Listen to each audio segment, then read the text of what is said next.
और इस वीडियो में हम बात करने वाले हैं एक बहुत ही इंटरेस्टिंग टॉपिक के बारे में। आज के समय आप देखोगे इस टॉपिक पर बहुत आर्टिकल पब्लिश हो रहे हैं। भारत में मैं पहली बार देख रहा हूं अब जियो पॉलिटिक्स, इंटरनेशनल रिलेशंस, इस पर ना अब डोमेस्टिक पॉलिटिक्स का भी इंपैक्ट आना स्टार्ट हो गया, क्योंकि लोग अवेयर हैं। एक टाइम पे लोगों को पता नहीं था कि हो क्या रहा है, मगर आज के समय आप अगर देखो तो भारत की एक ऑपोजिशन पार्टी है कांग्रेस पार्टी, इन्होंने ये सवाल रेज किया है कि रशिया ने एक फाइटर जेट इंजन डील कर ली है पाकिस्तान के साथ। ये ऑब्वियसली इससे क्वेश्चन रेज होते हैं कि हमारे रिलेशंस क्या रशिया के साथ खराब हो रहे हैं। और यहां पे आप देख पाओगे ये है वो इंजन जिसको लेकर ये सारी कंट्रोवर्सी आज के समय बनी हुई है, द RD-93MA इंजन। ना जयराम रमेश भारत में इससे पहले आप अगर देखें तो यूनियन मिनिस्टर रह चुके हैं ड्यूरिंग द यूपीए गवर्नमेंट। इन्होंने ये बात बोली है कि जो RD-93MA इंजन डील है रशिया पाकिस्तान के बीच में, इससे बिल्कुल कंसर्न्स खड़े होते हैं कि क्या इंडिया रशिया रिलेशंस क्या खराब हो रहे हैं, क्या रशिया पाकिस्तान की हेल्प कर रहा है। आप देखोगे कई इंडियन न्यूज आउटलेट्स ने ये आर्टिकल पब्लिश किए हैं। द न्यू इंडियन एक्सप्रेस का ये आर्टिकल आपको दिखा रहा हूं मैं। Congress says Modi's diplomacy failed as Russia supplies engines for Pakistan JF-17 fighter jets. और अगेन ये एक और आर्टिकल आप देख पाओगे India.com का, Russia supplies JF-17 jets to Pakistan despite India strong protest. Moscow ये सब क्यों कर रहा है? इंडिया JF-17 थंडर को एक पोटेंशियल थ्रेट की तरह देखता है, क्योंकि जैसे आप लोग जानते हैं JF-17 थंडर ये एक चाइनीज मेड फाइटर जेट है जो ये थोड़ा बहुत पाकिस्तान में भी असेंबल कर लेते हैं। और पाकिस्तान की जो एयरफोर्स है आज के समय वो F-16 के अलावा JF-17 थंडर पे काफी रिलाई करती है अपने डिफेंस के लिए। और यहाँ पे आप देख पाओगे ये ट्वीट है जयराम रमेश साहब द्वारा। ये यहाँ पर कह रहे हैं कि गवर्नमेंट को एक्सप्लेन करना होगा कि जो ये RD-93MA इंजन्स हैं ये पाकिस्तान को क्यों दिए गए हैं Chinese made JF-17 fighter jets के अंडर। यहाँ पे इन्होंने पूरा ये सवाल यहाँ पे रेस किया है कि the government owes the nation an explanation as to why long time and trusted partner like Russia is now providing military support to Pakistan even as India continues to purchase S-400 missile systems and negotiates Su-57 stealth fighter jets from Moscow. तो ये कह रहे हैं एक तरफ तो हम Su-57 fighter jet की बात कर रहे हैं कि हम हो सकता है कि रशिया से परचेज करें, दूसरी तरफ ये न्यूज भी आ रही है how can we allow this. Now यहाँ पे एक इंटरेस्टिंग बात यह है कि एक तरफ तो ये सब बातें पब्लिश करी गई, दूसरी तरफ कई आर्टिकल्स ये भी पब्लिश किए गए हैं जहां पे रशियन साइड से बताया जा रहा है कि कोई इनकी डिफेंस कोऑपरेशन, कोई डिफेंस डील फाइटर जेट को लेकर पाकिस्तान के साथ हुई नहीं है अभी तक। और यहाँ पे आप लोग देख पाओगे आर्टिकल व्योन का, इन लोगों ने रिपोर्ट किया है, इन्होंने रशियन सोर्सेज से बात करी कि क्या सच में ऐसा कुछ हुआ है। ये जो बात की जा रही है कि आपने कुछ फाइटर जेट इंजन को लेकर कोऑपरेशन कर लिया पाकिस्तान के साथ, तो रशिया ने अभी तक बताया जा रहा है इस रिपोर्ट को डिसमिस कर दिया कि नहीं, यहाँ पे आप देख पाओगे no such cooperation with Pakistan. यहाँ पे रशिया का कहना है कि हम लोग बहुत जरा सेंसिटिव हैं भारत की डिफेंस नीड्स को लेकर, no confirmation on such a development.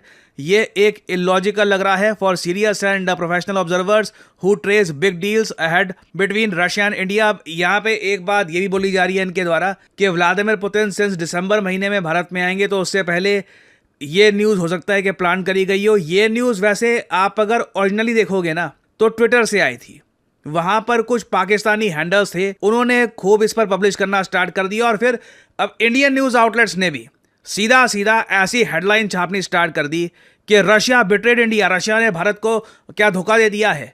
Moscow ने रिजेक्ट कर दी न्यू दिल्ली की रिक्वेस्ट और ये सप्लाई करेंगे RD-93MA इंजन्स टू पाकिस्तान। और इसी को लेकर आप अगर देखो तो मॉस्को ने साफ साफ बोल दिया है कि कोई फाइटर जेट इंजन ये पाकिस्तान को सप्लाई नहीं कर रहे। अब क्वेश्चन यहाँ पे आपके माइंड में ये आएगा कि फिर ये सारी न्यूज़ ये आई कहाँ से होगी। और जो ये इंजन है, पहली बात पहले हमको ये बात बताइए, जो ये इंजन है RD-93MA क्या ये रशियन इंजन है?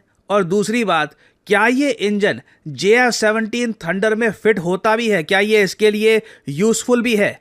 Well let me clear that. जब एक टाइम पर USSR नाम का देश हुआ करता था, USSR जब टूटा उसके बाद ही रशियन फेडरेशन सामने आया। USSR के ज़माने में एक फाइटर जेट इंजन बनाया गया था क्लिमोव के नाम से, क्लिमोव RD-33। इसके बाद में बहुत सारे वेरिएंट बनाए गए। ये जो बाय द वे जो इंजन है ना क्लिमोव RD-33, ये हम MiG-21 में यूज़ करते हैं, उसके अलावा कई और फाइटर जेट्स में यूज़ करते हैं। इंडिया खुद क्लेमोव RD-33 के वेरिएंट भारत में बनाता है। हिंदुस्तान एरोनॉटिक्स लिमिटेड और क्लेमोव, ये दो कंपनियां हैं दुनिया में जो ये इंजन बनाती है ना। इसके बहुत सारे वेरिएंट आते हैं।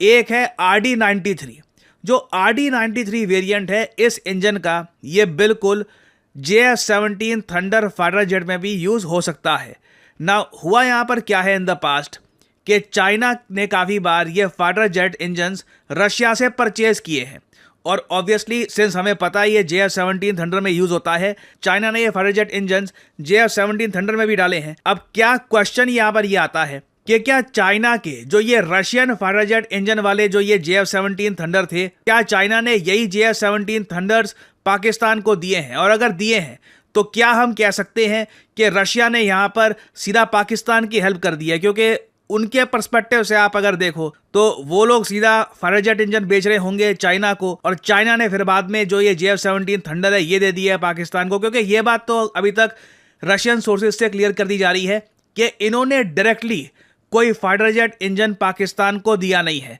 और ना कोई इनके प्लान्स हैं कि कोई फाइटर जेट इंजन की डील ये पाकिस्तान के साथ करेंगे। बट अगेन ये चीज देखकर पर्सनली आप अगर मुझसे पूछे, अच्छा लग रहा है कि हम लोग अब ये जो टॉपिक है ना इन पर भी डिबेट कर रहे हैं इंटरनली। पॉलिटिकल पार्टीज एक दूसरे पर अकाउंटेबिलिटी लाने की कोशिश कर रही हैं कि जो fighter jet engines Pakistan use कर रहा है वो भी इंडिया के फ्रेंडली कंट्री से नहीं आने चाहिए। क्योंकि देखो, अगर मान लो हाइपोथेटिकली स्पीकिंग, अभी कंफर्म तो ये बात कहीं से है नहीं, मान लीजिए कल को पाकिस्तान रशिया कोई ऐसी डील कर भी लेते हैं फ्यूचर में, एक सिनेरियो की हम बात कर रहे हैं जो अभी तक हुआ नहीं है, बट मान लो कभी ऐसा होता है, उस केस में ये पाकिस्तान की बहुत बड़ी जीत होगी, डिप्लोमेटिक जीत होगी। क्योंकि ऑलरेडी ये F-16 फाइटर जेट इनके पास है, US मेड, US से इनको दुनिया भर का और सपोर्ट मिल रहा है। हो सकता है ये अपना एक पोर्ट भी US को दे दे फॉर अ मिलिट्री बेस, और साथ ही साथ रशिया से अगर ये फाइटर जेट इंजन भी प्रोक्योर कर लेते हैं तो कहीं ना कहीं एक क्वेश्चन तो आता है कि what is Indian diplomacy doing right now, how can we allow this. हालांकि अभी ऐसा कुछ हुआ नहीं है, लगता नहीं है कि ऐसा कुछ ऑफिशियली हो चुका है, बट हमें इस बात का ध्यान रखना होगा कि सिंस हम रशिया से आज भी ऑयल परचेज कर रहे हैं, रशिया के साथ जो टाइम टेस्टेड फ्रेंडशिप है हमारी, हम उसको आज भी सपोर्ट कर रहे हैं। रशिया को भी इंश्योर करना होगा कि फ्यूचर में कभी भी ऐसी कोई मिलिट्री डील ये पाकिस्तान के साथ ना करे, तभी इंडिया की जो पार्टनरशिप है विद रशिया ये एक ट्रूली स्ट्रेटेजिक पार्टनरशिप रहेगी ना। ये कर पाना काफ़ी ट्रिकी होगा क्योंकि रशिया भी कॉन्स्टेंटली नए बायर्स ढूंढ रहा है अपने डिफेंस इक्विपमेंट की, और पाकिस्तान एक बहुत बड़ा बायर है। आप टेक्निकली सोच कर देखो, दुनिया में ज्यादा देश है नहीं जो अपने डिफेंस बजट पर 10-15 बिलियन डॉलर खर्चते हैं, बहुत कम कंट्रीज हैं। और पाकिस्तान अपना जो मिलिट्री हार्डवेयर है ये परचेज करता है टर्की से, ये परचेज करता है चाइना से। तो रशियंस हो सकता है फ्यूचर में एक बार को देखे कि ये एक ऐसा कंट्री है, हम इनको अभी तक कुछ बड़ा एक डिफेंस